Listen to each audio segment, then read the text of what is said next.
I just want to hand it over to Dr. Rhonda Lewis. She's already here. Thank you, Rhonda. She's going to be the chair for the next session. So give it to Rhonda. This is awesome. Thank you, Dr. Okafor, for hosting this Diversity Women's Summit.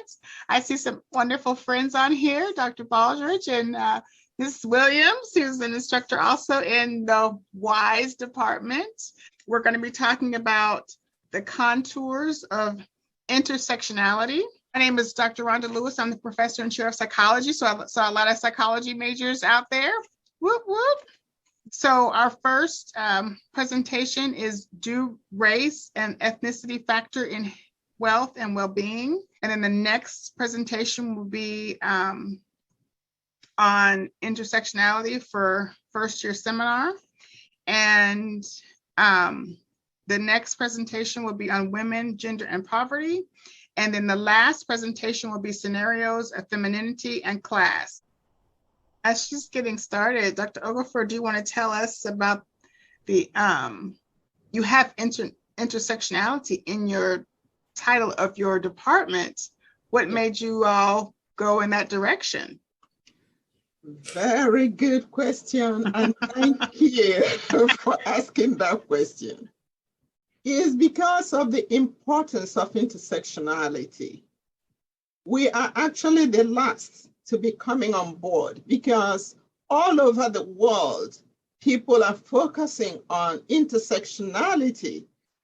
Go to Europe, go to different countries, go to different continents, conferences on intersectionality, because for them it's like, wow, why didn't we know about this before? Because it gives the opportunity to really see things through multiple lenses, not just through one lens. So that when it's the issue of women, for example, women is the starter, but you see there are different routes, different intersections, when it comes to any issue of women, and men are included, and white people are included, and so intersectionality actually includes everybody, and it highlights the advantages and disadvantages and kind of weighs it, and so that if the policymakers and the managers of the system are really interested in intersectionality, they will see the weighing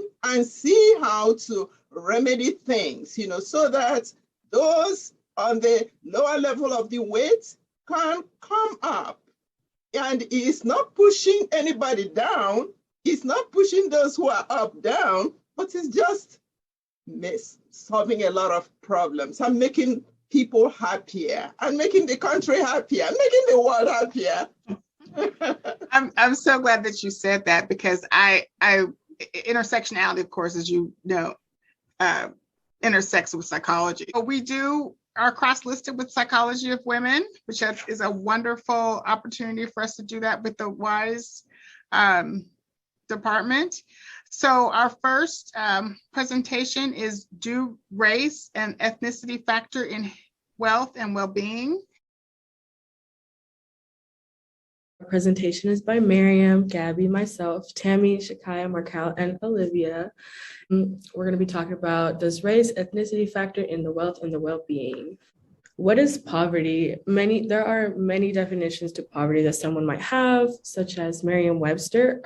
That definition is the state of one who's lack a usual or socially acceptable amount of money or material possessions. That's one definition. And another definition was a video that was watched in class from Poor Us, An Animated History of Poverty. And the definition of poverty for that video basically was not having the basic necessities in order to survive, such as food, water, and healthcare. Poverty has a lot to do with racism. It can affect the income pay, the home ownership, education, and even the dropout rate, because the dropout rate right now is especially high in minorities because of the lack of the funding in schools and the lack of courses. And so many don't have the means to want to go to school because they don't have those basic necessities to get a good education. So yeah. What is race? Merriam-Webster defines it as any one of the groups that humans are often divided into based on physical traits regarded as common among people of shared ancestry. And there are several different races. These are examples that they're not limited to these, but white, Black, Hispanic, African American is Black. Native American and Asian, and lots of races do face oppression every day, and Shakaya is going to get a little bit more into that. I am Shakaya, and next slide, please. I'll be talking to you a little bit about race and ethnicity. So race is a socially constructed term that regards physical attributes, such as your skin color, hair texture, and other things that people can physically see on you. And it being socially constructed means that it's just an idea that has been created and accepted throughout society. So it's not necessarily real, but you can call it real because it's been accepted in our society. But it being a socially constructed term has meant that different races get different stigmas or things that you think about them when you first hear. For example, many Black people are automatically seen as unprofessional or unkept or lazy or some things like that, which has nothing to do with that person or itself, but it has been taught, not necessarily taught, but taught through actions around us to perceive certain people in different ways since we are very young, which is not right, but it has affected many people of color. And ethnicity refers to groups of people with common cultural and national traditions, such as people who speak the same language or have the same beliefs or have the same ancestry. Certain races have been oppressed throughout history, causing many generational losses in education, wealth, opportunity, etc. For example, when African Americans were brought, when Africans were brought to the Americas as slaves and they became African Americans, they were forced to work for free. They were denied education. They had very minimal rights for generations to come. And this had caused a huge gap in their advancements, while other races, perhaps white people, were progressing and passing down wealth to their children and their children's children. For many, many, many years, African Americans were still surviving by the bare minimum, not having anything to pass on to their children. And that has caused a huge gap. For example, the Black household median income is $41,000, and this was as of 2020, 2021. And white household median incomes were $71,000, which is a huge difference there. You can see that white households were making a lot more than Black households. And this could be in part that it is harder for African Americans to get promotions in many instances because of the socially constructed views that we have had towards them. Like I said, sometimes they may see African Americans less professional, which would give their white opponent a one-up because they are the better face for the company or something like that, which is not true at all. And I found a pay scale study that had found that Black men reached their peak earnings at age 59 with a median income of $80,000, while a white man will reach their peak earnings 4 years earlier at age 55, making $104,000 a year, which that is a huge difference, which just goes to show that many Black people are having a harder time advancing in their companies or things like that due to the stigmas that are around them. And many other races go through the exact same thing. Intersectionality reveals a number of aspects that are advantages and disadvantages. Gender, sex, race, ethnicity, class, sexuality, religion, disability, weight, physical appearance, and height are examples of these elements. Poverty and race are strongly intertwined. It varies depending on the time period. For example, consider colonialism, colonists taking over indigenous tribes or empires, stealing all their assets and forcing them to work on farms, reducing indigenous people to poverty. An intersectional viewpoint enhances knowledge of the diversity and nuance in how people use power. It promotes more complicated theoretical understandings of identity than simplistic oppressor-oppressed binaries. For the recommendations and solutions of this problem, we feel like the government should help give specific poverty groups and help them build generational wealth and put them on their feet a little bit. Things like food stamps, donating, volunteering, bringing awareness on social media too. That's one of the big things that can spread the word really fast, because social media, we're really on it right now. We're on that every day. So that's probably one of the fastest ways to just bring awareness to the situation. So yeah. Some of the evidence we used to back up was from the video shown in class, was for us an animated history of poverty. And here were two quotes that actually stood out the most and as to what we were talking. So the first quote was, "Europeans made Latin America poorer in many ways. Their land was taken from them. They were displaced. They didn't have the means to sustain themselves, and they were obligated to work in plantations, in the haciendas, in the mines, so they can attract the silver and gold the Europeans valued. This is what turned vast numbers of Latin American peoples into effectively the rich of the earth." So basically, when I first heard this quote, what I understood from it was how poverty was created basically by people taking away things that other people valued the most and basically leaving them with nothing. So it was harder for them to survive, and it eventually led to generational poverty, which means that family was greatly affected by it from the beginning of it all the way to probably to this day. The second quote that stood out was, "If you look at Africa, Asia, and America, you will have societies thriving in their own terms. Then afterwards, that situation changes and the iron ring is around your neck." That quote also shows how all these countries were all thriving before anything like colonization happened. So before any of it, they had their gold, I know a lot of spices were valued at that time too. And as soon as that was taken away, they had nothing left, which again left them in poverty and left them to not have anything. In conclusion, with racial discrimination, it reduced employment rates and wages for minorities, which is what led to poverty.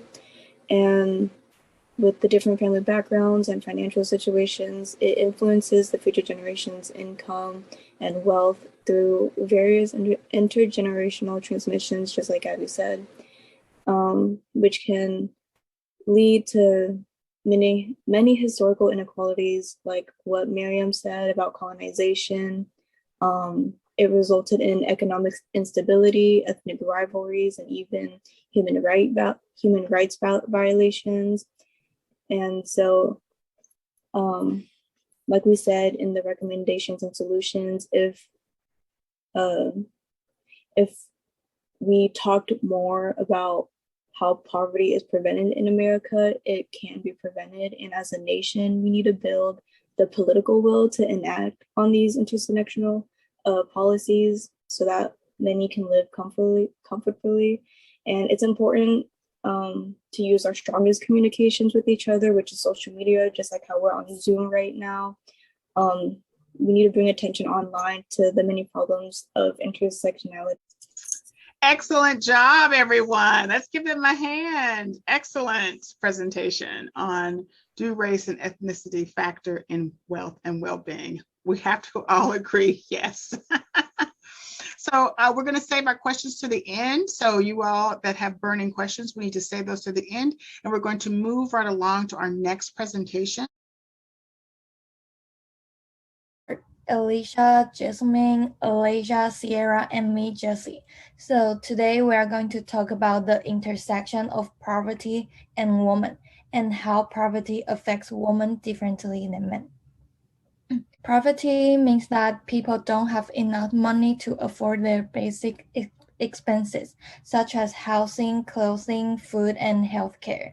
Second, it also affects social class and lifestyle. For example, people usually discriminate against people who are poor and because they don't have power or uneducated.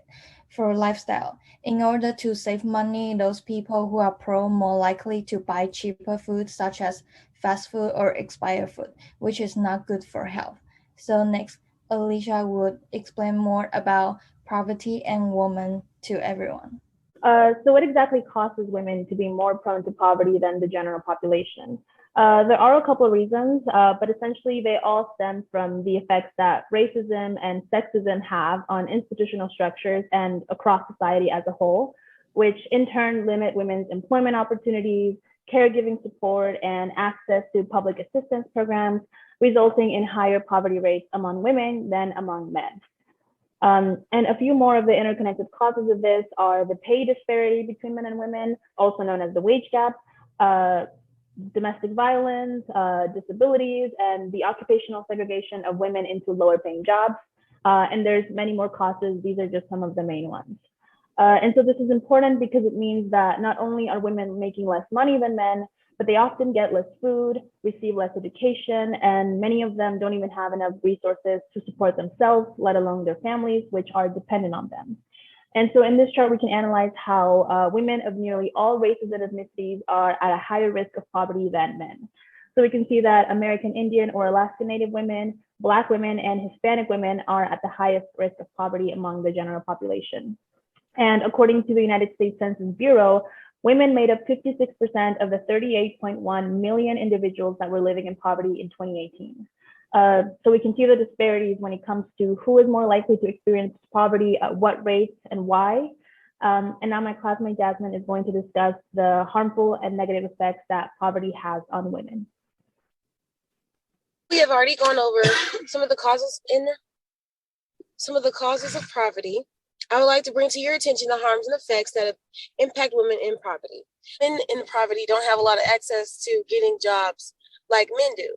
The coronavirus pandemic has put individuals and families at an increased risk of falling into poverty in the United States, in large part of unprecedented unemployment that has disproportionately affected women. Said by Robin B. Lewis, Alexandra Gaines, and Diana Boucher, written on factsheet.com. Some women fall into poverty in the present day because of financial issues and health issues. Most women cannot find a job or they have lost their jobs. Workplace women get paid 70% of every dollar that a man makes. Sometimes it's simply just discrimination against race and gender sexual orientation, a variety of mental illnesses, and most disabilities in poverty. Also, most women in poverty get little to none health care. Most females can relate to starting or being on their period while not at home, but can you imagine starting your period without even having a private bathroom or medicine? Can you imagine being pregnant or even having a sexual transmitted disease without medication or little to none medical attention? Poverty mainly affects elderly women, trans women, disabled women, white women, and women of color. Poverty affects all women and all people. If we can take a small step in the right direction, let's take a chance to make a change. Thank you. The 3 solutions I found most effective are included on my slide, but are not limited to: access, social safety nets, and narrowing the wage gap. Plan International is just one of the many organizations that support the cause by assisting and training teachers and breaking down barriers that prevent many students, girls in particular, from attending school. And for the social safety nets of the United States, it is made up of various welfare programs to protect low-income Americans from poverty and hardships. The programs are meant to be a safety net to catch Americans when they fall in hard times. And in recent years, state authorities have stepped up efforts to close the gender wage gap, focusing on enforcing these three approaches to preventing inequality in the workforce. And they are prohibiting pay secrecy, questioning potential employees about previous wages, and requiring companies to publish salary disparities between men and women. As we come to an end for our presentation, here is Sierra with our conclusion. In conclusion, women experience higher rates of poverty than men. Between sexism and racism, society limits women. Though there are solutions starting to arise, access to quality education programs, the social safety net, and prevention of inequality in the workforce, those are just a few of many things starting to arise. Living in poverty, it denies the women the opportunity to build up savings and assets to fall back on in times of hardship. When women are poor, their rights are not protected. They face obstacles that are very hard to overcome. Thank you guys so much for listening. Okay, let's give them a hand. They did an excellent job. Despite the technical difficulties, you persevered. We're going to go on to our next and final presentation, Scenarios of Femininity and Class. Of Scenarios of Femininity and Poverty at WSU. I'm Julia Gonzalez. I am a sophomore and I'm a double major in graphic design and women's studies, and I helped make the class scenarios and set up the interactive slides. I'm Kyla. I am a first-year freshman and I am majoring in entrepreneurship with a double minor in marketing and management. And through this, I helped with who Maria is, like making this make-believe character and the sources that she can use here at WSU, and I organized the presentation. I'm Elizabeth Solorio Martinez. I'm a double major in criminal justice and psychology, and I focused more on Maria's time at work and resources to help her through her mental health. I'm Alyssa Gomez. I am a major in psychology, and I worked on Maria's issues in gender and STEM and how she got support. Michaela Lambert, she helped Alyssa, and they worked on their parts together. Okay, section 1, purpose. So the purpose of our presentation was to focus on social, mental, and physical aspects of poverty. So we wanted to dive into a person. So we made a person and we did a day in the life of Maria. She's a make-believe undergrad student at Wichita State University. We chose her to be a Hispanic woman because we thought that that would be good to analyze her life as a woman and Hispanic. And then that also demonstrates the effect of intersectionality within poverty. So since Maria is a student here, she struggles with many different things of her life, aspects like school and work, and then just obviously mental and social life. So we'll have an interactive portion where we get to go through all of it and of her day, and we get to choose different parts of her day if that would benefit or not benefit her. So we welcome Maria. Maria is a 25-year-old Hispanic woman. She was born and raised in Kansas. She grew up in a low-income family. She attends Wichita State University, which I've already stated. She's undergrad and she's majoring in biomedical engineering. She's first generational and she's a Spanish-speaking student. So this next section, we're going to be talking about where she works and how this impacts her life. So we're going to go to Maria's job. Maria works full-time in a warehouse with a lot of men, and this creates the need to work harder and constantly prove herself around them. She does not like hard labor or her peers, but it pays her tuition and keeps a roof over her head. So she does work over 40 hours a week and still has to make time for school and her social life. But it is starting to take a toll on her physical health as well as her mental health due to the lack of the time she spends on herself. So this next scenario that we're going to be given is her manager walks up to her and gave her the option to go home early. So we get to choose if she goes home early and practices self-care. If she does this, she never has a chance to relax. So it would help her catch a break. Or should she stay at work and rack up overtime, which equals more money, which would be more beneficial to her, but would create some drama at her work? So we get to choose as the audience. Which one do you guys want to choose? Put it in the chat or hand raise or. I saw someone say self-care. Self-care. Okay. We're going to go do that. Self-care. Okay. Mm-hmm. So we decide to do that. Maria goes home. Although the money would have been useful, Maria decides to head home and take some much needed time to herself. The guys at work do perceive her as, weaker because she's a woman and she doesn't stay her whole shift. But she knows it's all worth it just to take a minute to lay down and, get rid of that inner stress. And so next we'll be talking about her class. Okay, Maria's classes. So she's exhausted from work now and she has to go to class. Being a biomed student, her workload can be a lot for her. She often dreads going to class due to the level of work, but also because of her peers. Since she's a STEM student, most of her classes are filled with boys who are younger than she is, and even though she has one of the best grades in the class, some of them often underestimate her, making her feel discouraged to do her best.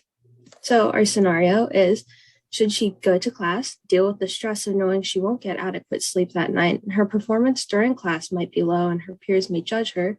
Or should she go home, deal with the stress of being a little more behind on homework?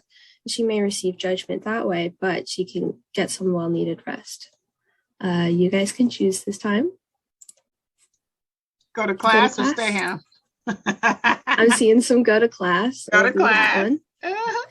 Okay, Maria, though tired, decides to go to class. After all, she values her education greatly. Even though it and her job are causing her time and energy, she just hopes she'll have enough energy to get through the lesson. So we'll continue on to Maria's campus involvement. Maria's involvement on campus is that she is a full-time student who majors in biomedical engineering. Due to her struggles being a Hispanic woman in STEM, she is also a member of societies that can help her work through her struggles, including the Society of Women Engineers and the Society of Hispanic Professional Engineers. She has been very overwhelmed with her schedule and classwork lately, and know the other people in her groups would understand and could help her and give her advice, but she's not sure if she should. So what should Maria do? Should she avoid asking for help and try to deal with her own and not be a burden, or should she ask for advice from her fellow members? Ask for advice. Someone already told you what to do. All right. Maria asks for advice. Maria worries about asking her members for help because she doesn't want to feel like a burden, but she knows even just some advice would help her greatly. They gave her some much needed advice and offered to help her with her homework or even to spend time with her to help her de-stress. Now I'm going to talk about the support resources that she could use at WSU. So one of the first ones is the Office of Diversity and Inclusion. This is a big one. And from this one, she could branch out and go to a lot of other different resources and organizations. But this one really just helps students feel included and respected for minority students. And then she can use the Student Support Services. So this helps with first generation and low income students, which is basically Maria. So this would be a great help for her. Another one is Society of Women Engineers. So this is what she's involved in. This one just helps, since she's a woman and she's an engineer, this just helps her feel more included. If there's other women in engineering, since she does feel a little bit out of place with lots of men in her classes. And then counseling and prevention services. So this one is CAP's very well known by Shockers, and this one just helps with like her mental health, so making sure Shockers are heard, seen, and understood. And then Society of Hispanic Professional Engineers, this one too, but this one's great because it helps her be involved off campus, like with internships and networking and all of that. So these are all the great resources that she can use, and there's more. So what did we learn from this? We learned that not only being a woman, but especially Hispanic woman, has some hardships in the workplace. Maria felt discouraged in class filled with younger men who misjudge her based on her appearance. She struggles between going to class, stressed about if she'll perform well, or not going to class and be stressed about falling behind. She thought that if she joined certain support groups, it might relieve the issues, although she doesn't know whether to ask for advice or keep it to herself because of how her peers think. So we also looked about how poverty also affects people in many different ways. This could be mental health, social, and like mentally. There can be especially when somebody's too busy for work to spend time and make friends with her. Maria's background does make this a hard time for her, especially because she's a woman, and all these things that work together to like make it worse, like her gender and ethnicity. These were all our sources used. Excellent job. Give them a hand. A shout out to group and audience participation. So now we can open it up for questions. Someone says, of course, my advice from Maria comes from my perspective as a highly educated middle-class woman. Would people with other perspectives give Maria different advice? So I definitely think she would get different advice from different people, especially like if there was someone else who had a very labor intensive and many hours a week job, like in our scenario she does. I think she would definitely get different advice. And that would apply to like also her classes. Someone who doesn't have as intensive classes might tell her, hey, it's okay to relax sometimes. It doesn't hurt to miss an assignment or two. That might be different from someone who is very academically focused and likes to be on top of that. So I definitely think it would vary from person to person, depending on whatever conditions they are in. Like the fact that they designed that scenario themselves and had different options. And it really illustrates intersectionality in terms of gender, race, age, education, just different things. It was awesome. Yeah. But another stressor she might have is if she had an aging parent or grandparent who didn't speak English and there were healthcare issues, she might have to be a translator too. So if we had a lot more time, we could really flesh out the character of Maria and the exact choices she has to make every single day and how that really impacts her.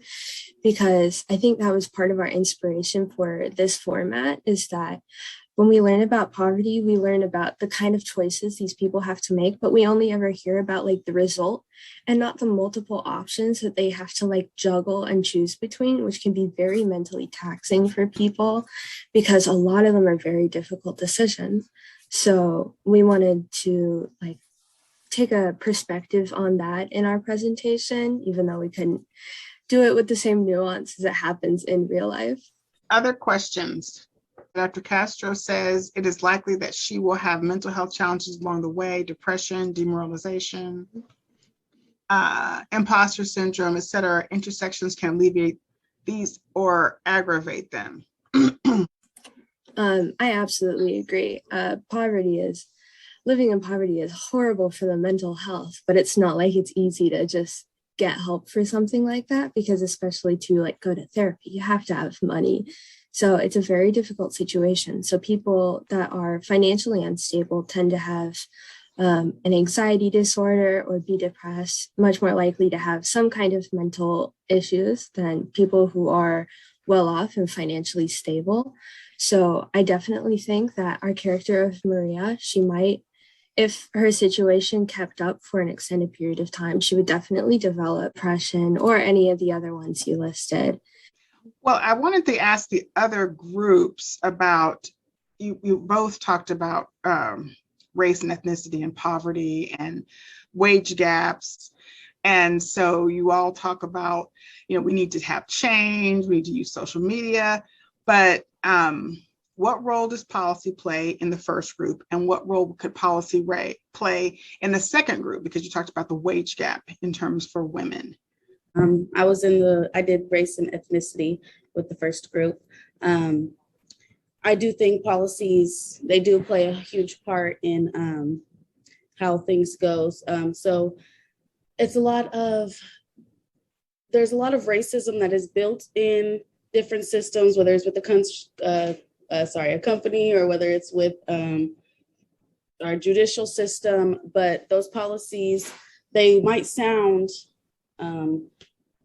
okay and regular on the outside, but if you dive into that, you'll see that it is, certain things are picking on certain people or making it harder for certain people to progress or things like that. So I do think policy plays a huge part in minimizing people or even hurting them in a way. So with that, would you consider running for office and helping to change those policies? Most definitely. That is one of my huge goals, I think, because I have a lot of anger inside for what I see in the world and things like that. And I realized that I believe that my morals are correct. And so I believe that if I was president or something like that, then I would make the necessary changes. And of course, that would take research and having to understand everything that's going on, which is why right now I wouldn't feel comfortable being the president. But as I study and continue to look at still, I definitely would run for some high position in office, whether it's Senate or something like that, just so that my voice can be heard and I can speak for other people like me or everyone else.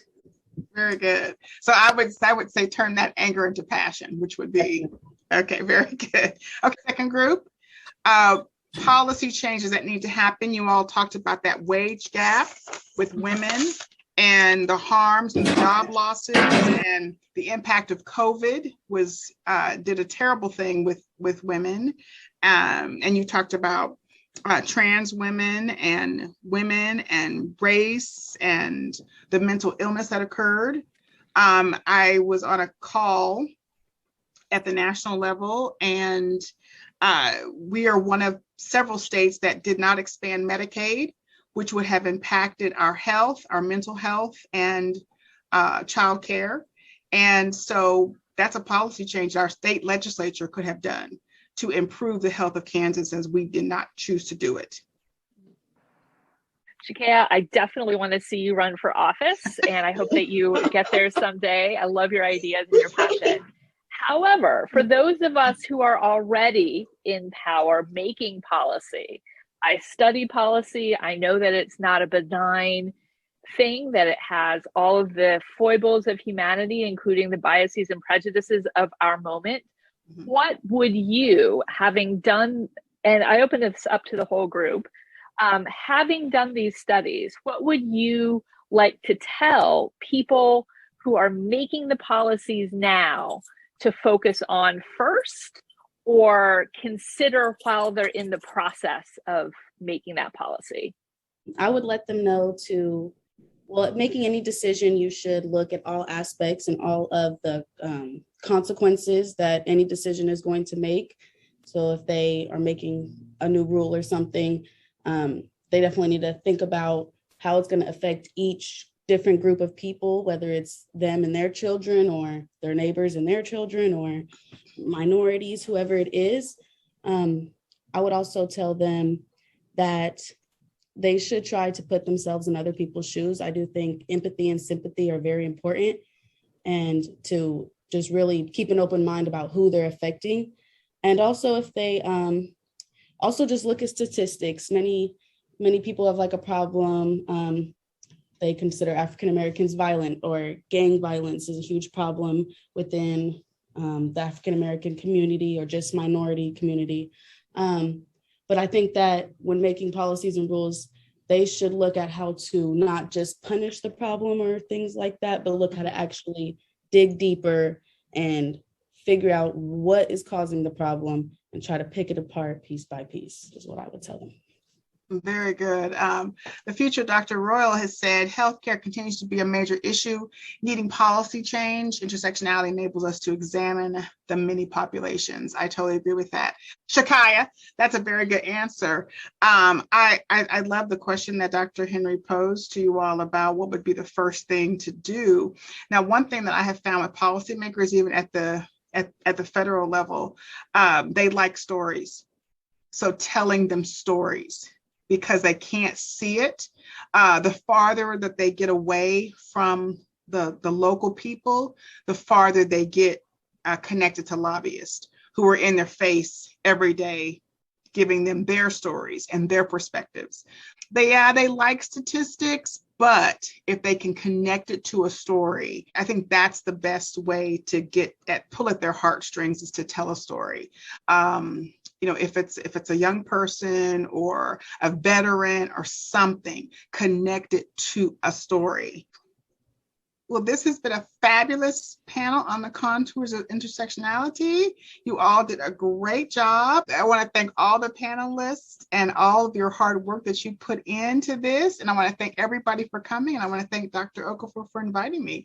Thank you, Dr. Lewis. That was a wonderful sharing and the conducting of that panel. And I thank all the panelists, all the speakers. You were all awesome.